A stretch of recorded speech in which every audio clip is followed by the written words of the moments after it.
Hello, everyone. This is Tom Fox back again for another live edition of the Everything Compliance Podcast. Today we have the quartet of Matt Kelly, Jonathan Marks, Lisa Fine, and Dr. Emma Lomax.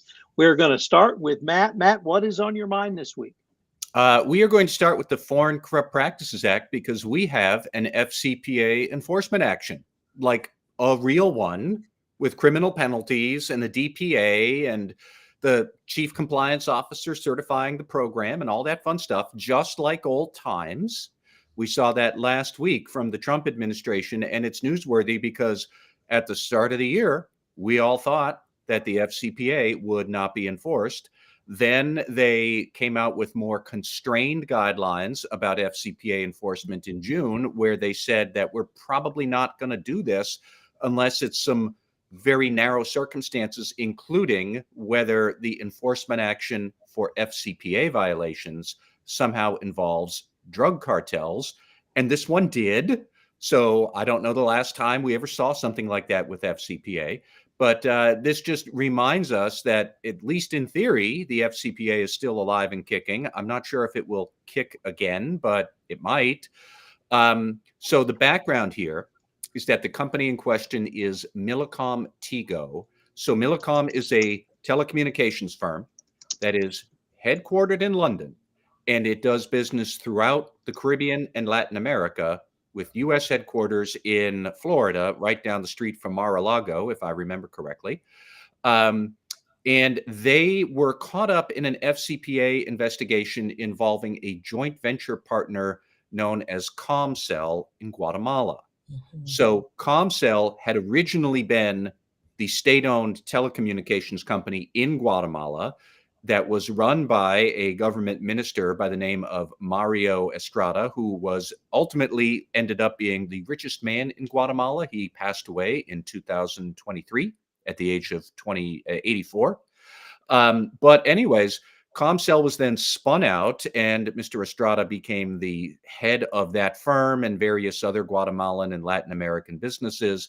And he was the joint venture partner for Millicom. So this new business, Millicom Tigo, the one big lesson here for compliance officers is talk about a terrible joint venture structure that leaves you at a disadvantage. So Millicom owned 55% of this joint venture with the newly independent Comcel. However, despite being a majority owner, it had no operational control or really any transparency into what Comcel on the ground was doing in Guatemala. Throughout the 2010s, it was bribing Guatemalan officials like something out of a Tom Clancy novel. There were bags of cash being flown around the country in private helicopter until the bags of cash in the helicopter had to make an emergency landing at a military base in Guatemala, where they were seen. The base commander reported that to authorities. An investigation opened. So Mr. Estrada and several other of his associates, they wound up thinking that they need a new way to launder money and get bribes. They wound up getting their bribe money from a bank in Guatemala that had been laundering drug proceeds from cartels in the country. So the bribery money that Estrada and the JV partner Comcel were paying to the government officials, that actual cash was drug proceeds that had been laundered by the bank. So there's our cartel connection. And like I said, this goes on and on. The interesting thing is that Millicom eventually self-disclosed this in 2015. The Justice Department decided in 2018, we're not going to prosecute. Thank you for self-disclosing. But despite all of that, Millicom still didn't have any operational control or visibility into what Comcel was doing on the ground, and they kept on bribing. It wasn't until Millicom took over all of Comcel in 2022 that they realized the full scope of this. By then, the Justice Department had heard other news of continued corruption there, reopened the case, which I have not heard of before, that they closed the case and then reopened an FCPA investigation. That's the settlement that we just had, was from that reopened case in 2022. Ultimately, $60 million criminal penalty, $58 million in disgorged profits, 2-year deferred prosecution agreement, which I guess is kind of sort of good because typically it's three. Millicom did win a lot of praise from the Justice Department for all of its compliance efforts since 2022. But I mean, I think the big takeaways here are, number one, the overlap with drug cartel proceeds. Number two, the DOJ reopening a case, which I hadn't heard of. Number three, the tremendously bad position that Millicom had been in with this joint venture. Like, what did you think was going to happen here, folks? And it happened throughout the 2010s. I guess it's good news that Millicom took a whole lot of proactive measures from 22 onward to build a better compliance program, but they really suffered a lot and all along the way here. My last big point is simply that, will we see more FCPA enforcement like this in the future? I don't know how often drug cartels and corporate corruption overlap at the same time. I don't even know if there are these cases and allegations out there. But everybody who thought we would not see FCPA enforcements again, here's one example of it. But I don't know if this is an echo from prior FCPA enforcements or a precursor of what to come. The very last detail, however, is this would be a great time for the Justice Department to give a speech to tell us what it's thinking. Lo and behold, right after Thanksgiving, on December 3rd, I think it is, the acting head of the criminal division will be giving a speech at the FCPA compliance conference that is happening in Washington, D.C. I can't imagine he won't talk about this case. Like, why else would you be there? I'll be very curious to see what he actually says. But it's, like I said, it's a crazy fact pattern. It's a whole bunch of lessons learned. It's quite something. Tom, if you have a question, you are on mute.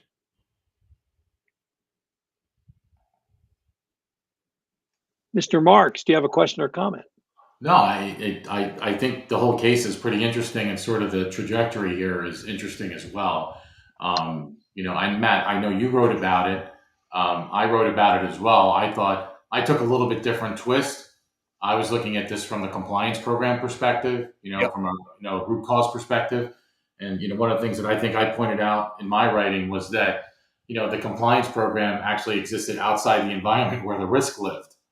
And if you look at Millicom, they could not access ComCell systems. They couldn't test high-risk transactions. They could not investigate directly. They could not enforce its policies. They could not validate remediation. They could not. So, this was sort of a recipe for disaster at the start of all this. So it's kind of interesting. But I think the other message that I think that I was trying to articulate, again, not only that, but a well-written compliance program. I think I said this. If not, somebody correct me. But I think I said this in my writing, was a well-written compliance program cannot overcome a structure that blocks visibility. And the board can't fulfill its oversight responsibilities when access is denied. So, a joint venture that limits transparency becomes truly a governance blind spot. And, I really like what you put together. And I think, it really it made me think more about why did this happen? And so, I think there's some great learning lessons here for boards, and, challenging management to answer very, very tough questions. And the boards really need to really step up here and really ask those tough questions. But that structural oversight thing, to me, was really something that resonated. And I'm just curious as, whether the good doctor or Lisa have, any further insights into this, because it is kind of an interesting case all in itself. But I think from a lessons learned perspective, I mean, it really is interesting how they viewed compliance and how compliance actually was marshaled out within the organization. One question I had was just at that governance strategic level, like, who thought this was a good idea? I mean, don't know. If we want to be cynical, I suppose if you were going into China and you were going to get 1 billion users and make boatloads of money, then maybe you want to cut compliance off budgets and resources. But, like, with all due respect to any Guatemalans who might be listening, Guatemala is not a large market, and you took this kind of a risk for that kind of return. That was the thing. If I were a board director, I would have just been asking that. And I want to pick up on Jonathan's point because I have a question for him and Lisa. Have you guys ever faced this sort of situation where your management didn't understand the need to have visibility into? I'm not saying you had to have control over a joint venture because that's a separate business negotiation, but were you able to explain or at least educate on the need for transparency or visibility into the JV? I can comment on that. Look, I never had that situation myself, thankfully, but I can tell you I can have a lot of empathy for how this can come about inadvertently. And I think that's something we need to be watching out for as compliance professionals, that, Matt, you're right, the government's right to wonder if this was intentional, but all too often it's inadvertent because we're moving at the speed of business and compliance isn't keeping up. And so, yes, you're right, Tom, those are the messages that compliance would want to be getting across, but do they even know what's happening everywhere in the company? Are they even aware there was a joint venture? And that seems like a silly basic question, but in my experience, the real job is making sure you're in the room where it happens, that you are getting advance notice of these things. And it's, policies telling people to tell you is not enough, right? We know this. So having this mandate that you should put us in the room, no one's going to disagree with that. But actually, in practical reality, that's just not going to happen until you systematically find a way into the room. So I can give you an example of what our listeners can maybe think about there. I like to talk about objective-centered risk management. Again, nice catchphrase. What does that mean? It means track where the company is going and build your risk program around the objectives of the program. What does that mean? Now you have to find out when they're doing that, right? And you have to be involved in this conversation. So for example, AOP planning, right? OKR planning. You do not want to be doing your risk assessments the year after that stuff has started. You need to be in those rooms on day one, ask the right questions. What's our acquisition strategy? What's on the horizon? And explain to people why we need to be there and help at that time. I don't know. I'm not into the case. I haven't read the details. I obviously didn't work there. But I've got a hunch that it's not that they didn't want compliance involved. They just didn't systematically have compliance entrenched in these decisions. What about you, Lisa? What do you think? Well, I same with you. I think there's some empathy to those when these are large organizations. I think that one of the other points to keep in mind, and Matt, you mentioned when you said, Guatemala is not a huge market. Those things are often seen as less risky by the some senior levels of organizations because they think low revenue, therefore lower problem. And we can handle it externally. You put in cultural challenges in these places where for a joint venture, or there are times where you'll do an acquisition and you're like, let's bring them into the culture of the company in a way that makes sense and makes it work.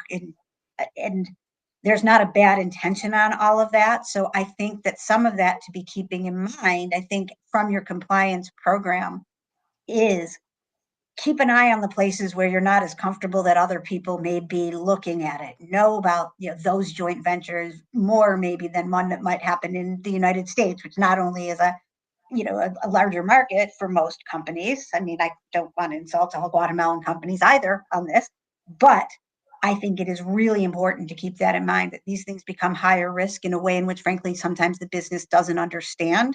And if you are a small function, sometimes, how are you going to know every time there's a joint venture? So I think there's a lot of those things to keep in mind, both education, reality, and with our limited resources, sometimes it makes more sense to look at the smaller spots for exactly those points. And we fought this battle. Most of us fought this battle when Sarbanes-Oxley came into play. Yeah. When they started talking about building control environments, it's like, well, the revenue's insignificant. Why should we care about it, right? Yeah. And look what happened with that. I mean, it turned into for a lot of folks, it turned into a nightmare. It's a good reminder about the difference between materiality for SOX and materiality for EPA. That yes, Guatemala is not a large risk in dollars, but highly corrupt country. And your head of the joint venture was literally a foreign government official in one of that highly, like the corruption risk for this was sky high, even though Guatemala was small. And look at where we are. Yeah.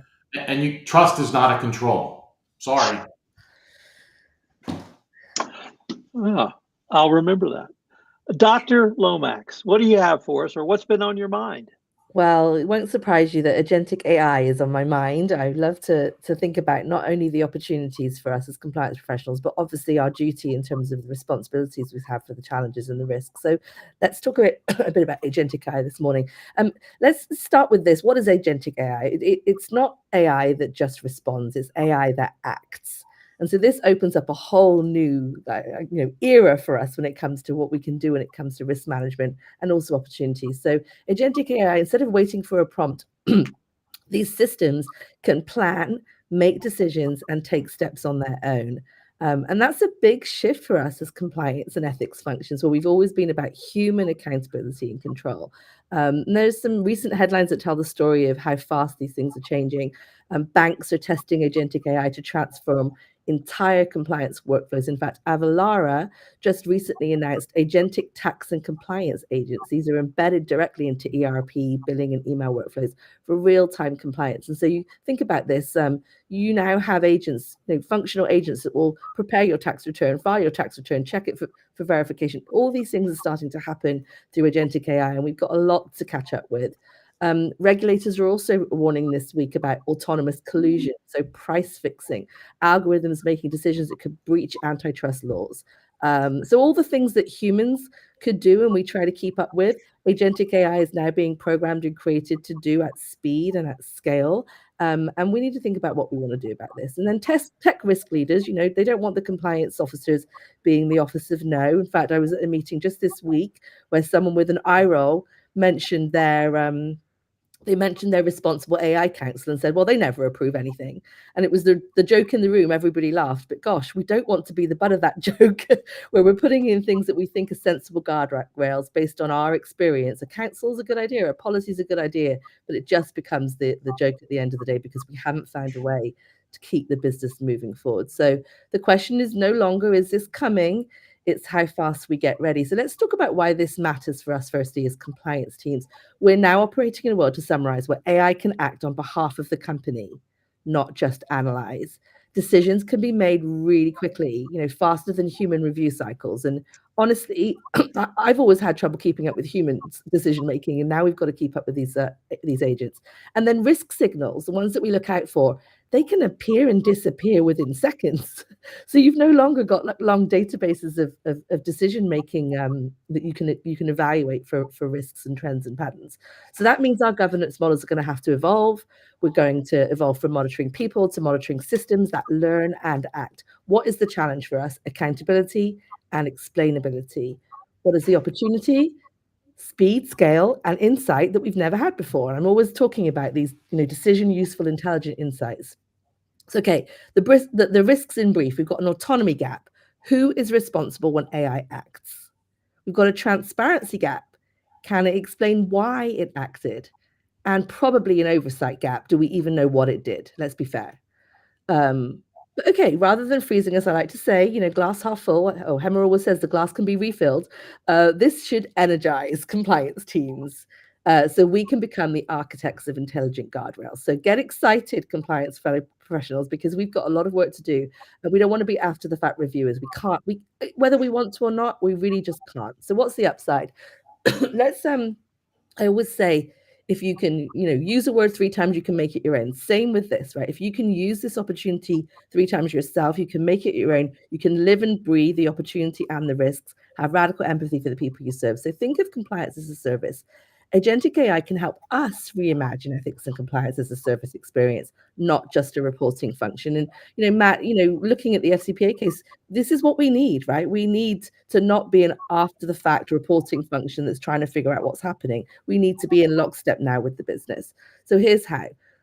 Opportunities, always on risk sensing. There is an opportunity now to have AI agents that scan contracts, messages, workflows in real time. I am on the board for Umini, which is a company that scans communications in real time and allows you to coach on what's happening in the communications between, for example, a salesperson and a customer. We do this not to punish, but to protect, this idea of coaching for compliance. You can spot real-time conflicts, bribery risk, data leakage. You can also see around corners in some respects. So, for example, we're thinking about insider trading. You might start to see people descend into speaking in code or high volume of conversations between a couple of desks. Now you can maybe see these things before they're about to happen. And we like to call that everyday integrity as a service. We talked about the personalized coaching. I like to say it can be a compliance coach in your pocket. We can proactively surface micro training, FAQs, or risk tips based on your role, your location, the current task. I'd like to see a future. You've heard me talk about this, where we've got ways for compliance, and I'm getting decision useful navigation for my journey, not someone else's. So, for example, I'm about to submit for a new vendor, pop up a 30-second due diligence check. That can be now done with agents. Automated issue triage and escalation. I am just trying to improve the way that we have a ticketing system at DocuSign for compliance, but I'm worried that I'm going to be a victim of my own success unless I automate the triage and the escalation and the routing of that. So agents are going to be part of that program. The other bugbear for me as a compliance professional is audit-ready documentation. This idea of an audit's come, now can you provide evidence for these things? We're doing this right now. I'd love to see agentic AI maintaining living audit trails. So capturing decisions, rationales, risk controls continuously. I click at the button, I've got the evidence for my auditors and whatever control they want to know about. And then we can move from being paper chasers, I hate using my team to just go look in files to pull out evidence. Instead, they can be insight interpreters. And then, let's not forget the human in the loop decision piece. We know this is important for a responsible AI governance.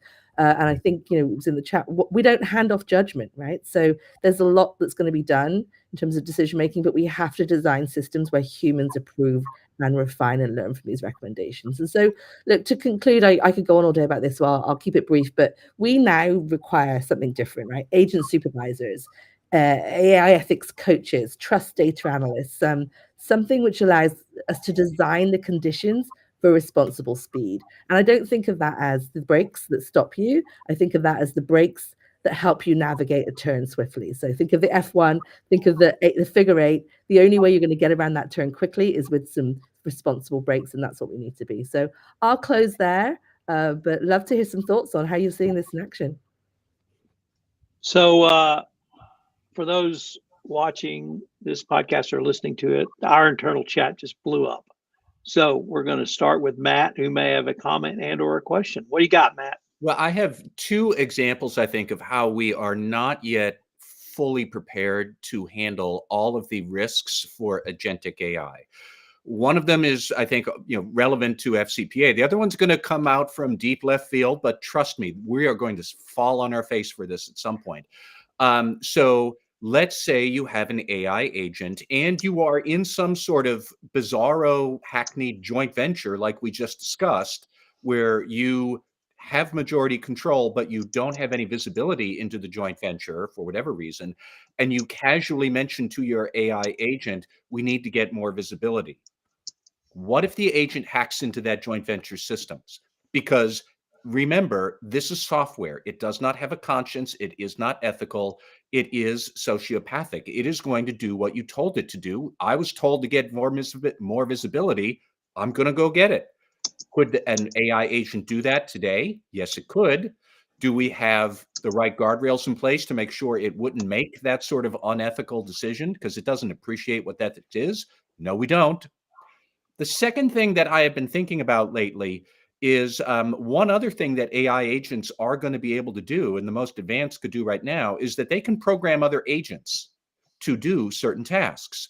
So my thought, and this is from deep left field, is what's the accounting for our internally generated software? Because that's what your agent just did. It expanded the amount of internally generated software you have, and that could affect the valuation of your company. FASB just adopted a new accounting standard for internally generated software. And that can become a big decision when you are a tech company looking at M&A deals. Do you buy new tech? Do you develop it in-house? If the AI agent is developing more tech on its own, how are we accounting for that? Who is the chief decision maker, which is an issue stated in the standard? So are we going to say that an agent is now a decision maker for the company, which will probably leave the general counsel breathing into a paper bag? We have no answers for any of this stuff. However, I will bet my mortgage that we are going to wind up with a fact pattern figuring this out before the decade is done. Mr. Marks, blow it up. Yeah, I think this is a pretty slippery slope, and I think Matt's articulated a lot of this in his commentary. But if we're and agentic is just a fancy word for agent, right? So it acting as an agent. I think the good doctor mentioned that, but and she did mention the human in the loop, which is fine. But if we're using this to make judgments, and you don't have those guardrails, if there's not the four eyes principle, it's great that it identifies red flags, anomalies, or trends, or does super fast matching between things. It's not perfect. It just isn't, and sometimes it does weird, funky, crazy stuff. It hallucinates, basically. That's what they call them. They call them AI hallucinations. I just call it just getting old. But at the end of the day, if you don't have somebody verifying this data, and you don't know where this stuff is coming from, that's a huge problem. It's a huge problem on the litigation side anyway, because there have been cases already where people have done this without any verification. And I'm being oversimplistic here, but they've gotten skewed, and I mean in a really bad way. And so, I think if that's sort of the litmus test of what's going to happen internally if somebody starts to really just rely on these things without having those guardrails, I just think we're headed into a really ugly place. I do think there's a role for this. I do think it's useful. I do go back to everything that I believe in, and that is sources of truth, and making sure that the data that it's using has to be a source of truth. If it's not, that's problematic too. You don't know where it's pulling from. Again, I think that's a real bad, that could lead to really bad results. And so, if you can control it and containerize it, and there are people that are doing this now, and I just spoke about this at the AICPA's fraud conference a couple of weeks ago. I think it's going to happen.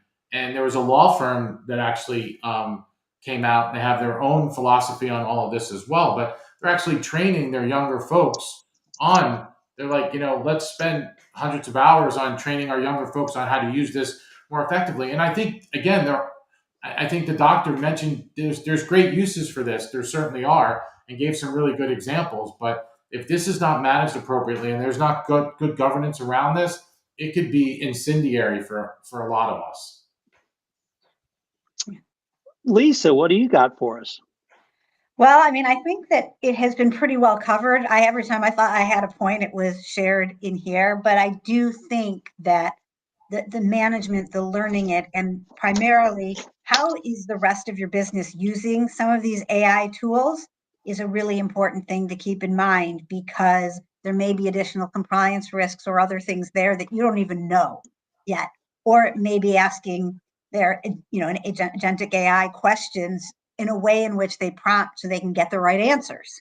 You don't even know if that's happening or things like that. I mean, I'm still easing my way into the world of this, but figuring out how, what use cases you have, and what you, again, for your companies, what your biggest risks are, and kind of trying to marry that together.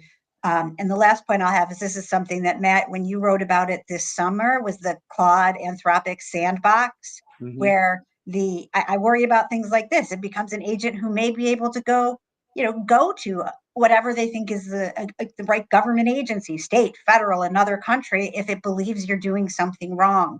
So this sentience and this agentic AI is there's just so much there that does require management, and to balance it with what Hema rightly says is, you don't want to be the Department of No, is going to be a challenge for us.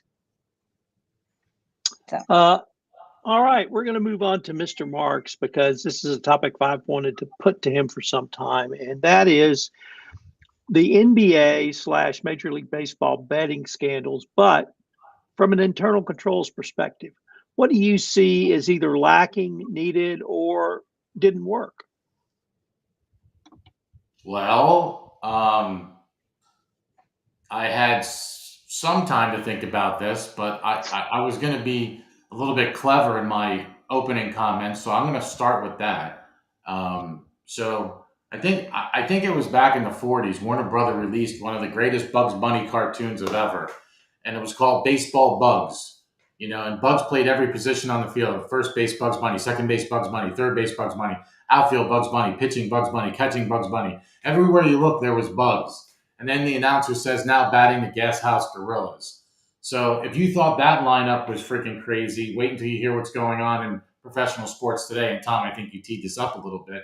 But, these recent NBA and MLB betting scandals feel a little bit like that cartoon to me. Everyone is everywhere. Everyone is doing something they should not be doing. And the people who were supposed to be watching the game were not watching closely enough. And I'm going to get into this a little bit because I had some time to think. So let me shift to the real story. And to do that, I want to start with something basic, internal control. And, I had to make a believer out of Matt Kelly live and in charge when I offered somebody $100 to give me a definition of internal control. I still do that today. And I still have that same $100 bill in my wallet. But, a lot of people use the term, very few people define it correctly. And the definition that I use, which Matt was kind enough to publish, is it's an action or a process of interlocking activities that support the policies and procedures that we rely on to prevent, detect, correct, direct, and corroborate what should be happening in an organization. Or said another way, internal control is not paperwork. It's how we make sure things work in a way they're supposed to work. And let me be very clear, and I just said this, trust is not an internal control. And I tell that to people all the time. They're like, what are you talking about? And I'm like, that's a whole other podcast, and we can get into that later. But everything that happened in these scandals ties back to that point for me. Trust filled the gaps where control should have been. So here's what happened. The sports books were actually doing their job. They were monitoring these betting patterns, and I'll get into that in a second because it's interesting. They watched for unusual spikes. They saw concentrated wagers on very specific outcomes, and they detected things that did not look right. And they escalated these red flags to the leagues. The data spoke, right? And the red flags a red flag does not prove wrongdoing. I've said this a gazillion times. Everyone thinks a red flag means that there's fraud. That's not the case. So a red flag simply says, look a little closer. And here's where things, to me, fell apart. Logging a red flag is not the same as responding to it. It just isn't. Acknowledging a red flag is not the same as evaluating it. The control is what happens after detection. That's where the breakdown occurred to me in these particular situations. So now let's talk about the bet types at the center of all this. Many of them were prop bets, and I had no freaking idea what a prop bet was until I started reading all about this a couple of weeks ago or even months ago. So, a prop bet is a wager on a single event inside the actual game itself. So one pitch, one rebound, one substitution, one free throw, pick anything. They're micro events, and micro events are easy to manipulate. Now, as I'm going through this, think about your own organization. So this means that prop bets are high risk, right? So high risk activities require stronger controls. Very much similar to what Matt was talking about in the FCPA case, in a small revenue, maybe an insignificant thing, but a lot of high risk because of all these other factors, right? So high risk activities require stronger controls. We all know that. Enough to be said about that. Stronger analytics, for sure. Stronger triage, stronger escalation. That did not happen here. It just didn't. And that brings me to triage, which I've been hot on lately. A lot of organizations basically do not have a good triage process. They have these posters that they call ethics hotlines, and when somebody calls or sends an email in, it gets in there. But then what do you do after that? That's where things sort of start to break down. And I think that's really what happened here. Triage is what you do at the moment a red flag appears.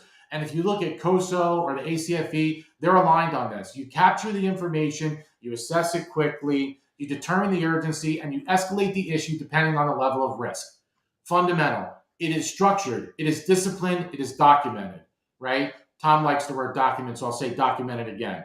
So what happened in these leagues was triage without depth.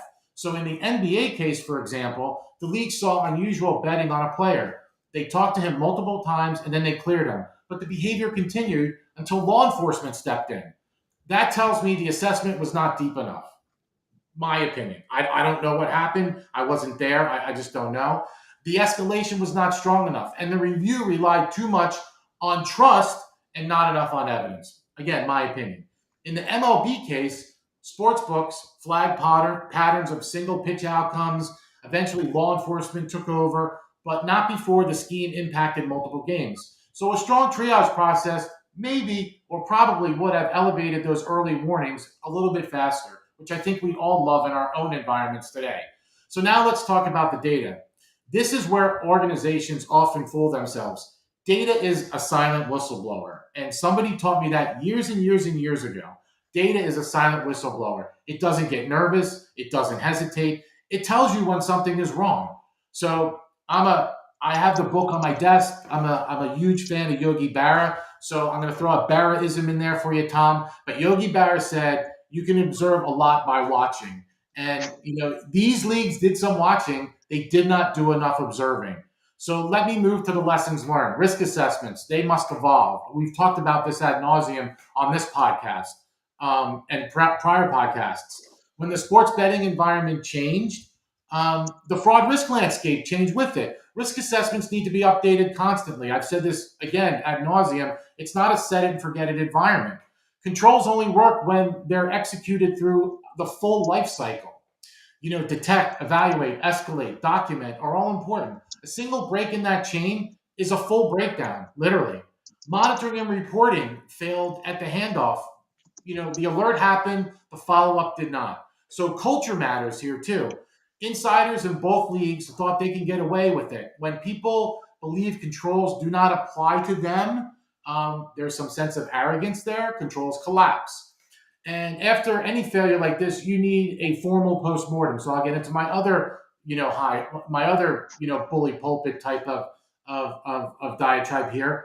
You need to do a structured root cause analysis. You ask what happened, why it happened, which conditions allowed this to happen, and which controls must change to keep it from happening again. So now let me give the audience some questions I think that every board member or compliance leader really need to lean into. And I'll only throw out a couple of them that I thought of today. And I actually haven't written down here, but because I can't remember everything. But, one is, do you actually understand your internal control environment or you just assume it works, right? 2 is, do you treat data anomalies with the same seriousness as a whistleblower report? I think they're 2 great questions. And then if I was going to get into some action steps, 1, I think, these leagues need to strengthen their triage process. They need to define it, train it, and test it. I don't know whether that was done. 2, invest in true data analytics. As I said, data is a silent whistleblower, but it only works if somebody is listening. So you could run data all day long, but if you don't look at it and analyze it properly, then, and you let it sit there and marinate, and again, we've talked about this before, it's almost worse than not doing anything at all. So I think that's another area. But before I close, and I know I've been kind of running on here, and I'm pretty passionate about this stuff, as you can all see, but I want to make one important point. The sports books, to me, I think did their job. They monitored the data, they raised the alerts, they communicated those alerts to the leagues. And the early warning systems were working on the outside. The breakdown happened on the inside, and that's governance. So if someone from Major League Baseball or the National Basketball Association is listening, here's my advice. Bring in independent professionals who understand fraud risk, internal controls, data analytics, and culture. Bring in people who know how to rebuild a fraud risk awareness program from the ground up. And if you need someone with almost 40 years of forensic experience that has helped organizations all over the world to strengthen their governance programs, I know a guy. So now let me close with one more Yogi Berraism, and I promise I'm done. He said, if you don't know where you're going, you're going to wind up someplace else, which is one of my favorite Yogi quotes. And that's exactly what happens in governance, compliance, and risk management. When you do not update your risk assessments, when you fail to monitor your controls and you fail to act on red flags, if you don't know where your program is going, you're going to wind up someplace else. And in today's world, that someplace else is usually on the front page of some magazine or in radical compliance. And so, since Thanksgiving is approaching, here are my last thoughts, right? I love Martha Stewart, by the way. So Martha Stewart can tell you the perfect time to serve your turkey, but only you can decide when to strengthen your fraud controls, hint. And so now, don't be a turkey about it. Pick up your fraud risk assessment, take a look at your controls, make sure that they actually work, make sure you have a good triage program, read, be a student of the game. Matt and Lisa and everybody on this podcast, we all write ad nauseum about this stuff. Read that. For me, I learn something every time I read something from Tom or Matt. I just do. It's great insight. We all have different perspectives on things. So thank you for listening. Stay vigilant, stay curious, and make your controls count. That's it. I'm out. Emma Lomax, what you got? I mean, mic drop first. I mean, amazing. I've got 1,000 hashtags from you. Thank you, Jonathan. Hashtag don't be a turkey, very festive. My mum used to have this thing on her desk that said, how can you expect to soar like an eagle if you hang out with turkeys? Like, what are we going to do about soaring like an eagle here? Yeah, the other hashtag was make it make sense. So when I responded to Matt's introduction on the FCPA case, I came in with, what else could be true, empathy. Here I'm going to go the other way, right? Hashtag make it make sense. What are we doing right now, right, when it comes to this? And what you talked about root cause analysis for the internal control, but I'm going to say root cause analysis for the problem here, right? What are we missing as compliance professionals? Governance is important. Let's take responsibility. Again, another thing for my mum, if you point one finger, there's 3 pointing back. So let's look at the 3 that are pointing back at us, right? Before we get to the players and the betting. One thing that I started to use, I hope I'm offering this as a potential solution, is something called the product mindset for compliance. Well, let's call it the product mindset for internal control. Think of your internal control as a product. And this comes from Spotify. It was a Spotify method. They said you need to think it, build it, ship it, tweak it. Now I add in a 5th: think it, build it, ship it, see it adopted, tweak it. This idea that you don't just build a control, ship it, and you think it's working. To your point, Jonathan, you said that very eloquently. This assumption that it's working. We have to have this product mindset of iteration, awareness, a goal in mind, right? And if we're doing that, and the see it adopted part is really important, which is why I add it in, which is you cannot just ship it out and say this control exists. And we know this. The guidance tells us we have to make sure our controls are effective. But I'm using this framework to drive that effectiveness, right? If you keep asking yourselves those curious questions, have I thought about this? How is it going to work in practice? How did I ship it? To whom? Which stakeholders are involved? How did I build it? How did I ship it? And then is it really being adopted? And, the whole stakeholder team could be the subject of attrition next month. So what are you going to do to make sure that this thing is adopted over and over again? And what are you, to your point about lessons learned, you're not testing the effectiveness if you haven't found something that's broken that you need to tweak. Right? The chances of you thinking, building, and shipping perfection, good luck with that, right? So this idea that if we start with this idea that we have a product mindset, we iterate. I'm lucky to work in tech because I'm surrounded by these tech geniuses that do this every day. So I'm taking inspiration from these product engineers that they don't expect to just think about it overnight and ship it. And I think, I don't want to be unfair, but we may be guilty of that in the compliance world. We just think as long as we check that box and sent out of control, we're good until audit comes and tells us something else. And I feel we need to design for success. So again, I'll pause there, but I could go on and on. Great presentation. I love that. And, just to kind of overlay that a little bit, I take a more granular approach. I think yours is, I love that. I'm going to think about that some more. But like I use red flags as my to weaponize a control. And by that, I break down red flags into 4 distinct categories: data, documents, lack of controls, and behavior. And I look at all those red flags and I go, if this control is supposed to be designed and supposed to do something, or there's some activity, right? What am I going to get out of here that would make sense for me in order to ensure that this thing is going to be effective at the end of the day? And so it's if you take that mindset, it kind of flips the script a little bit, because I think a lot of times people are like, well, I need to review this. Well, that's great. When I look at policies or I look at procedures and someone says review this, to me that's just superficial. It doesn't provide any guidance whatsoever. So I think what you're saying and what I'm saying, if you can combine those, kind of like you put your chocolate in my peanut butter type of thing, I think it could be a lot better. So I want to think some more about that, but I like what you're saying. I really do. I think that's awesome. All right, Lisa Fine. You got a high bar, Lisa. I know. What have you been thinking about?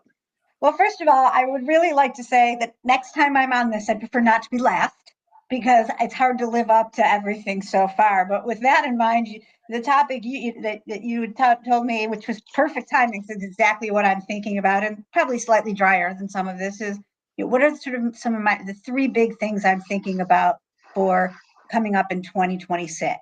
So One of them will relate back significantly to some of the earlier parts of the conversation. Actually, they all will. But the first part is kind of two things related to one topic, which is the changes and deregulation by the U.S. government, increase what's going on in the U.S. states, and then the global overlay to it all.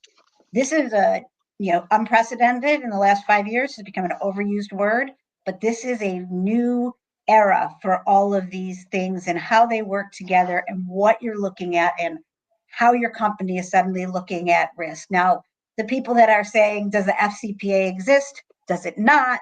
Oh, they did something, that's great. But we still have these requirements. And I say a lot, like nature abhors a vacuum.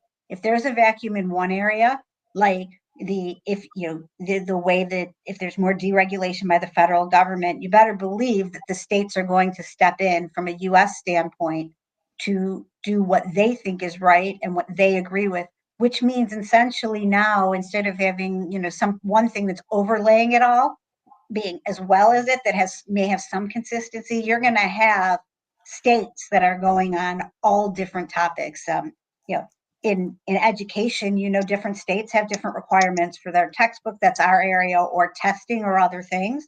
And if a company is going to be looking at the New York or California regulations versus Florida, there's going to be a lot of differences and other things. And how do you best address what you need to do the right things while being able to follow these laws and understand it? I often talk a lot about the importance of basically being ethical, and at the end of the day, that if you have a rogue employee or something like that, that's your goal, because you've trained people right and you can't stop all wrongdoing. But I do think that's going to become a pretty huge deal, and just more and more with all of the different things that are going on generally in all these different governments. And then the second follow-up to that really is the global landscape and the context. Again, you have a lot of other countries that are out there that are regulating different things. I mean, there's the AI, the EU AI Act, which I am starting to learn more and more about. I spent a lot of time in the last year on the UK failure to prevent fraud laws, which kind of have a lot of points that we may be following already, but there are some other fundamental changes. And if you're a global company, should be knowing more about that. One of which is the idea that fraud, it's looking at what your company might be doing to get profits from fraud, whether accidental or not. It's putting it more like you need to have a program, the proactive program, in a slightly different way. And we have to think about that. And then there are other things, and that I also think is, for years and years, the FCPA, the U.S. dragged a bunch of countries along who may or may not have wanted to be that active in some of these anti-corruption things or agreed with our definition of it. But, and when I say our, I mean the U.S. But now, with the changes here, they've all put together infrastructures. Companies internationally are going to have been fined or penalized. And even now, when the one you're talking about earlier, obviously I know it's foreign by nature, but we're foreign now for some of these other countries that are going to be stepping up their enforcement. And that is something I think we all need to keep in mind from a US perspective. So those are kind of my first 2 points. My last one goes back to AI, but a little different than the way we focused on it. Obviously, we've talked a lot about agentic AI, but I'm thinking a lot about how do we use and not use AI tools as compliance professionals and in our programs. People are asking, I was doing this something earlier this week. I was talking about investigations, and several people said, well, what do you think about the note takers? And my view on that one is, oh no, we don't. First of all, I don't know if anybody's looked at a meeting summary before, but it can make mistakes, and those mistakes can turn into your admissions against interest. And even the ABA and others. I mean, that's one tool that people talk about. What can you do for policies? What can you do with other things that make sense? Does your company have a secure internal AI tool so that you can use it for certain types of research? I don't know the answers to all of this, and going back to how is your business using AI to make sure, for example, if somebody talks about, wow, it would be great if we could have answers, to what if can we get answers to some basic questions? And my view is on that, sure, if it's go to this place, go to that, here's where this information is, here's where you input something. What I don't want is somebody going in there, and I mentioned it earlier, with a prompt that comes out that is intended for them to get an answer that could avoid what their compliance requirement is, and for them to say, well, that compliance signed off on that. And I don't think any of us are fully ready for some of those things. And if you are, maybe let me know, because that'd be really cool to learn about. But I think that we have a lot to think about how we can effectively use AI as a function. And one last comment I'll make about that is, I don't think it's a bad thing to put your policies through there to see if they're readable and to see if they're summary. You don't want them writing a policy, again, I don't think, but I do think, there are places where I already can see where it will help, because I know for me, I will get into the weeds sometimes. And sometimes AI will write it with, several M dashes in a way that may or may not be more, it can help me fix what I'm doing to make it more user-friendly, but it is not that tool or the only tool. And I'm not a total Luddite, but I do think we have a lot to think about in all of those areas. So those are my three. And you all have talked about so many amazing things that you've just added onto my list significantly for 2026. So thank you for that. And I think those are mine. I don't know if anyone else has thoughts about those or things that you're keeping in mind in 2026. All right. Well, that was great, Lisa. You certainly comported yourself well. But now we're on to fan favorites of shout outs and rants. We're going to ask Emma to go first because she's got a top of the hour commitment. So we'll do Emma Lomax, Matt Kelly, Jonathan Marks, Lisa Fine, and batting last, Tom Fox. So there you go. Emma, you have a shout out and or rant, although the great women call it something different. What do we call it? A quickie? I don't know what we call it, but anyway, rants or raves. Rants or raves, yeah, that's right. Very short rant. The M dash. That's still my rant. Why are they doing that? Site code references too. What's going on? Fix that, please. My rave. I was recently at the Legal Tech Fund conference in Austin, run by Zach Posner, the Legal Tech Fund Summit. I will say, if you get a chance to hang out with the entrepreneurs that are designing the future of legal and compliance tech, together with the practitioners and the investors, it's magical. It's magical to be in that environment. So that's my very brief rave. Find a way to meet with the people that are designing the tech. I know a lot of you speak to your vendors about their future roadmap, but stay in lockstep with them, because you want to see around corners. You want to see what the priorities will be next year. We need to see what's happening when it comes to legal and compliance tech. So that'll be my rave for today. All right, Matt Kelly. Well, first, I'm just going to give a shout out to the M dash. Thank you. I think it's a perfectly fine piece of punctuation. And Winston Churchill was a great fan of the M dash when writing out his speeches. But actually, I am going to rant about something that I had ranted about before earlier this year. I think it was May or June, I was complaining about the Republicans in Congress trying to ban states from imposing AI regulations. Now, that was a terrible idea, as I said at the time. And eventually enough states rebelled and Democrats rebelled and even some Republicans rebelled that they killed that idea off. And now it is back again. This is still a bad idea, and we should not do this. There are currently two different things floating around, ideas in Washington, D.C. Number one is allegedly Donald Trump is going to come out with an executive order ordering the Justice Department to try and sue states for laws that regulate AI. We have not seen such an executive order. And honestly, I am not that worried about that one, because if he's asking the Justice Department to do something, given how incompetent they generally are right now and understaffed, I'm not that worried about it. They'll run around and they'll make some gestures and then nothing will happen. It wouldn't be the first time he signed an order telling them to do something and they didn't do anything. However, Republicans in Congress, like, for real, guys, you're going to do this again? Did you not hear all the complaints previously over the summer about how this is going to curtail states' abilities to enforce consumer privacy or anti-discrimination or fair labor or energy consumption and real estate development once we start talking about data centers?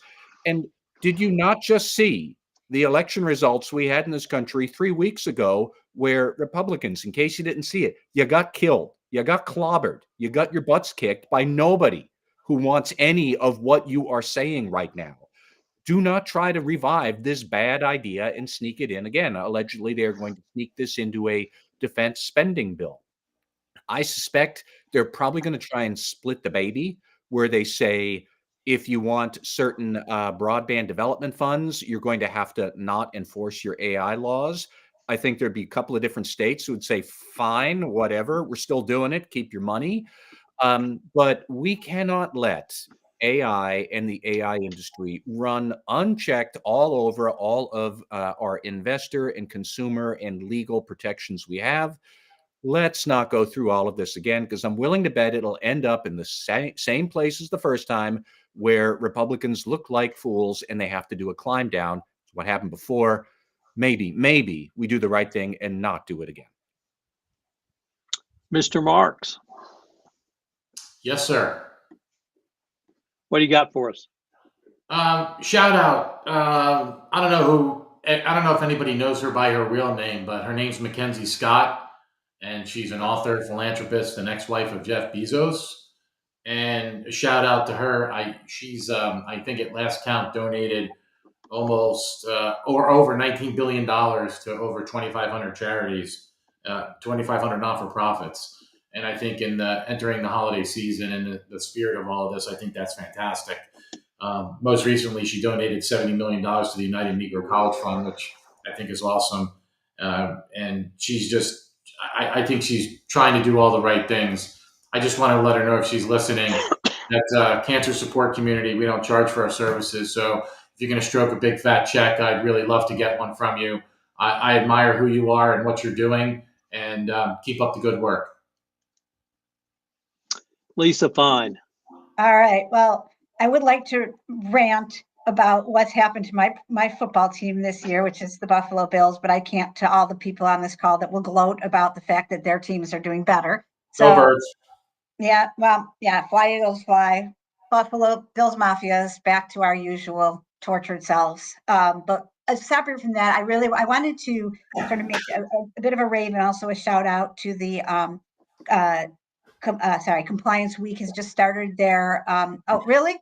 I think we've got some insult to injury over there from Jonathan. But I wanted to say they're starting their Mind of the CCO survey, which, while I am not somebody who loves to do a lot of surveys or other things like that, and I know they come out, I think this one is significant, and I also think it's a really important time for us to let our views be known. And I think this is a really great tool to do so. So I wanted to basically, thank Erin, who's been continuing this, who I think has done a lovely job there, and also to basically, shout that out and remind people that it's out there. All right. Well, I'm going to go in a very different direction today. I hope I can tie all this together. And my shout out is there are no new ideas ever anywhere. It started with a article, or a tidbit rather, from Matt Levine's Money Stuff, and I'm going to read it. I wrote yesterday about a public company chief executive who announced a plan to buy 690,420 shares of his company stock. Those are meme finance numbers. I wrote they have magic power. If you do stuff in units of 69 or 420, then your stock will go up. I got several emails from readers saying that I am old and out of touch, and now the meme numbers are 6 and 7. Is that true? As a father of elementary age children, I personally encountered the 6-7 meme far more than the 69 or 420, thank God. But presumably school children aren't buying the meme stocks. Elon Musk is 54 years old, and his memes are 69 and 420. Still, I suppose if you're a forward-looking meme stock CEO, maybe you do have to start doing stuff in units of 6 and 7. Now, I have validated that with perhaps the top journalist in compliance, Matt Kelly, who has Gen Alpha children. But my point is that this is not new. Playing with numbers has been around for a long, long time. I'm taking a deep dive into the book of Genesis. And I've always wondered about the ages of the patriarchs. So Abraham was 175 when he died. Isaac, 180. Jacob, 147. Now, in the Methodist Church, we were told that that just meant they were old. Well, it turns out those are memes, and those are numerical memes. Abraham at 175, that's 5 squared times 7.